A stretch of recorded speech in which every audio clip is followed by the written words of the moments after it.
Организаторы этого мероприятия отмечают, что встречи участников тех событий со старшеклассниками помогают воспитывать у молодого поколения чувство патриотизма и любви к родному краю. Мы к этому мероприятию готовились очень долго и тщательно. Наши дети, наше будущее должны знать о том, как формировалась, как создавалась наша автономия.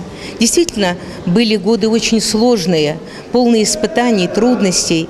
И я счастлива и горжусь тем, что я в те годы, в 90-е годы, была в гуще событий. В мероприятии приняли участие ветераны становления гагаузской автономии. Они встретились со старшеклассниками и поделились своими воспоминаниями об их участии в борьбе гагаузского народа за свое самоопределение. Мне хотелось бы обратить большое внимание для постаревшего поколения. То, что мы для них сделали, мне хотелось, чтобы они просто продолжили наше начинание, чтобы наш труд не пропал даром.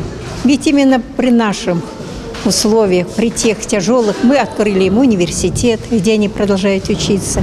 Прекрасные сейчас лицеи, прекрасные педагоги, которые их учат именно на родном языке. Подобные встречи взрослых с учащимися учебных заведений, на которых рассказывается истории родного края и звучат патриотические песни на родном языке, проводятся довольно часто, отмечают организаторы лицея. Цель этого мероприятия – привить любовь к родной земле, к Гагаузии, к народу. Такие мероприятия у нас проводятся часто. То, что касается гагаузской автономии, образования, гагаузской письменности. К такому значимому мероприятию учащиеся подготовили праздничную программу. Для ветеранов становления гагаузской автономии прозвучали стихи о родине, о высоком предназначении человека, звучали песни и поздравления на родном гагаузском языке.